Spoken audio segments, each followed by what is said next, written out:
guys, welcome to our video on Classroom Communication Part 2. In the previous video, we saw strategies to improve verbal communication. In this video, we will discuss strategies to improve non-verbal communication and how to overcome communication barriers. Identify the difference between both the minions. Minion on the left is celebrating, but his body language does not justify his excitement. Whereas the body language of Minion on right side shows his enthusiasm. Non-verbal communication gives life to your speech. Research shows that in communication, 55% must be non-verbal, 38% must be voice, tone, modulation, pauses, etc. and only 7% must be the use of words. There's a saying, what we say may not matter, but how we say matters a lot. The elements of non-verbal communication are posture, gestures, facial expression, physical distance, eye contact, volume of your voice, and tone of your voice. Here are some body language tricks for you.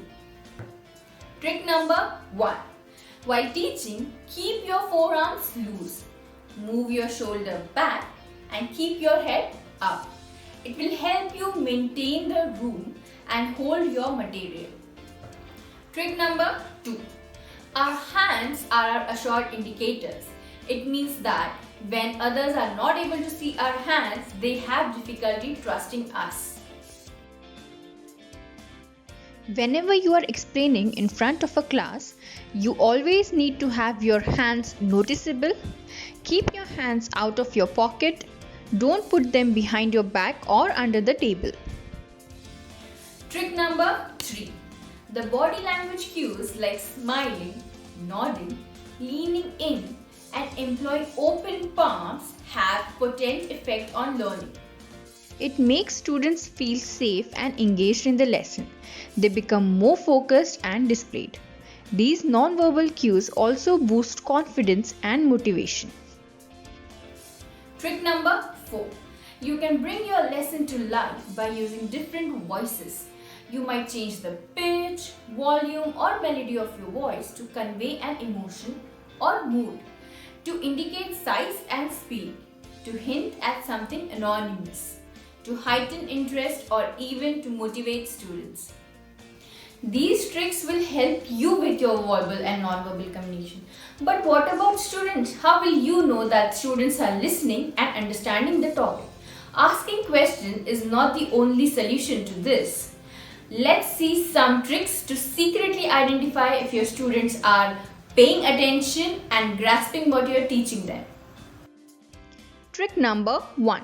If students seem alert and are smiling or half smiling, then they are most likely acknowledging well to the class conversation and feel engaged. Trick number 2.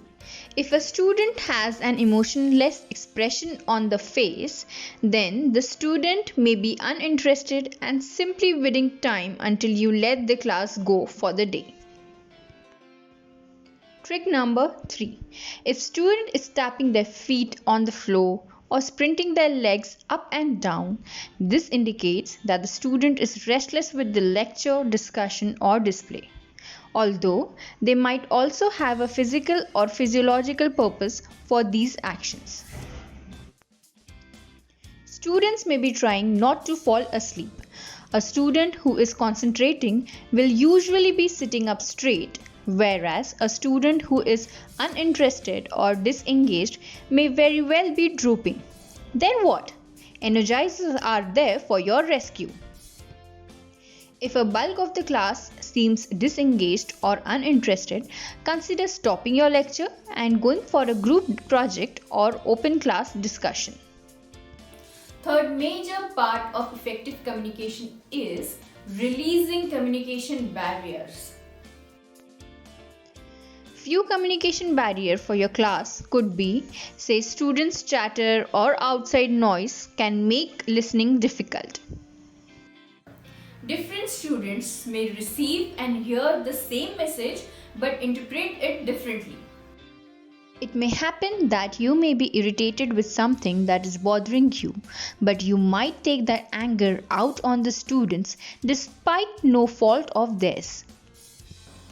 To avoid communication barrier, make sure that when a student is speaking, you should not be thinking of your next response. Classroom teaching should be taught without any bias.